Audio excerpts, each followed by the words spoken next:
honest to God, are there ways to manipulate site engine optimization? Sure. But you know what? Those are the short-term goals for that. As soon as Google changes their algorithm or Yahoo goes bankrupt any day, then that will be the end of that. But if you write compelling content for your website, and then you're active on social media, you're going to be successful. And what I'm really happy about is our next guest has done that very, very well. And I love when he first called me, "Hello, David, this is Raul." And I'm like, "All right, this is pretty cool. It's a cool voice." And you know what's so funny? When he called me, I didn't know who he was until he said, "It's Hummingbird 604. You have to use his Twitter handle. And from that, I'm just going to introduce him that way. Welcome to the stage, Hummingbird 604. He's bringing his own coffee. Wow, good stuff. I need caffeine. My brain doesn't function without caffeine. You've seen how I operate, so it's all good. Well, welcome. Thanks. And you know what's so funny? We keep missing each other. I was at a political, I forget why, I was summoned to your office for something. Yeah. I don't really pay attention in meetings. And I'm in this room, and you kept walking past, and we had that kind of knowing, hey, that guy looks like a walking Twitter avatar. I'm like, yeah, it looks like that. And we just kind of waved, and then we tweeted back and forth to each other, even though we're separated by a glass wall. Anywho, you're here now, and we're going to talk politics and all sorts of, and I can't thank you enough for coming here, and I can't thank, it was actually Raul who suggested this forum to be put together, and with Terry Conrad, who's in the back surfing her personal, I believe it's Match.com site right now, and but you know, between them, they asked me to get involved, and so thank you very much for really coming up with the idea for this and making this happen. So thank you very much. Thank you, Dave. But cool. So politics. You're a doctor. You do all this stuff. You're a Twitter expert. You have an MLA who's pointing to you as her guru. So what is it that you do that makes this all happen? What is it that I do? I'm actually. This is an interesting story that I've always been asked. I do maintain both separate identities. I have Raul Pacheco for my academic, very research-oriented life. I started blogging and tweeting and so on as I was finishing up my PhD, my doctorate in environmental studies. My major is political science, and then I started teaching at the University of British Columbia, and it never occurred to me to put two and two together. I just, social media was something that I ran to for fun, and then, I had my academic, very dense, 25 pages, research papers.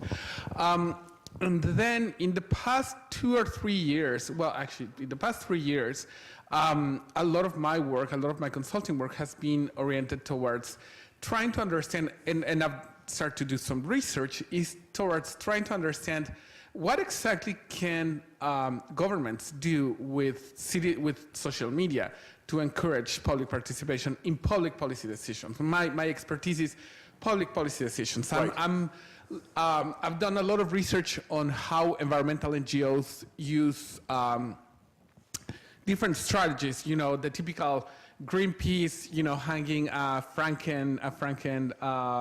Frankenfood sort of, corn, the Frankencorn from the Sears Tower and so on. So environmental NGOs have very, violent and very, direct tactics.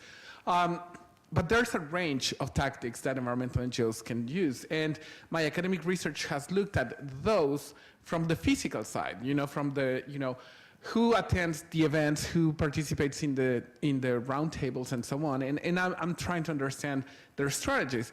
But cue social media, and social media allows you to actually participate in policy decisions from the comfort of your house. But is the quality of those discussions good? Because I know at 2 in the morning, if I'm on Twitter, the quality of what I'm saying is not really good.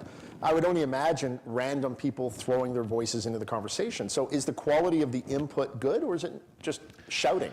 I think it will really depend. There is, as always, a spectrum. You will find, the people from 350.org, extremely well articulate, smart people. One of the main organizers, Joe Solomon, is a very good friend of mine. Beth Cantor, for example, who does a lot of understanding of how nonprofits can use social media. So you have the very smart, very articulate people. Right. But you also have those who just shout and say, "Stop, dear Prime Minister Harper, you're stupid. And, it's true, but you don't actually need to say that publicly. The conversation ends up being, you need to learn to filter, and politicians will need, I think that's one of the things that Naomi mentioned. She uses Twitter and social media as her listening tools, but the challenge for politicians, and this is why I'm always amazed at how everybody wants to, implement these wikis for public policy and these amazing iPhone apps and so on. And I'm like, well, maybe the first step we need to engage is train politicians and bureaucrats and public servants into how to listen and how to tune out the bad quality of the conversation. How do you do that? How do you do that? I think what I look for whenever I'm trying to look for positive interaction is I look for conversation that contributes to policy goals. So, for example, if you're telling me, if you're in post-secondary education and you're shouting, but what you're shouting on Twitter, what you're shouting tells me is there is a need for us to understand, a model of financing of higher education, then I pay attention, even if you're shouting. But it's still the same old, if I'm interested, I'll listen, right? I mean, Twitter and social media doesn't necessarily make the conversations better, it just makes them perhaps more vast and more immediate. Yeah. But if I had Premier Clark sitting beside you right now, and you could pick one issue that you would bring to social media to assist her and her government advance upon a policy, what would that be and how would you do that? Because that's a simple question. That's a very tough question, but I'm glad. I love getting asked tough questions. I think one of the issues where we definitely need provincial input is in regards to environmental resource protection, which is my field of expertise. And I think that it's one of the places where we have gained terrain. Like the ministry that Tanya participates with, they implemented the blog, the Living Smart water blog. And it's a really good way of engaging in the policy decision. And they promoted that blog to the end of the world. Okay, let me ask the audience here. Who's heard of, what's the name of the blog? Living Smart. Living Smart blog for water protection. Yeah, 1, 2, Who's 3, not in government? 4. There go the hands again. Yeah. Well, and again, who heard of the Shit Harper Did website?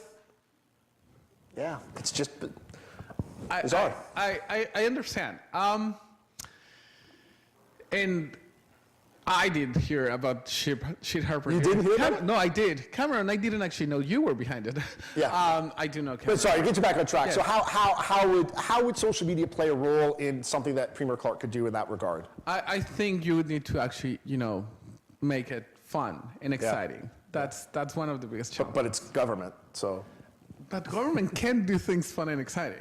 Name a government website that's been fun and exciting, that's legal. Other than the gambling website, which is rocking, but other than that, name a site. Not a government. I will give you $20 right now if you can name a government website that is fun and awesome. It's not a government website, it's a public agency. TransLink Travel Smart. How's that? Which one?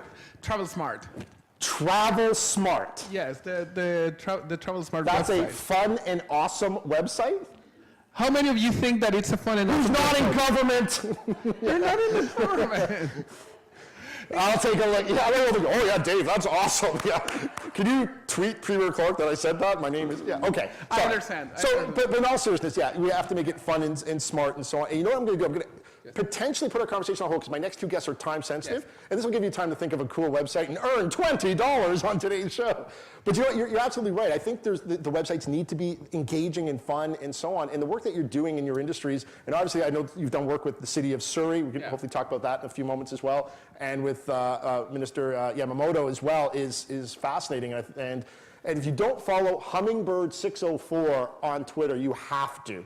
You absolutely have to. I love when he travels the SkyTrain and he runs into various people in his past of his life and stuff. It just amuses me to no end. And we're going to get back to you. So think of a cool website, earn $20. I will. For a professor, that's a lot of money. I know. There you go. Cool, we'll see you back shortly. Thank you so much. Raul, thank you so much.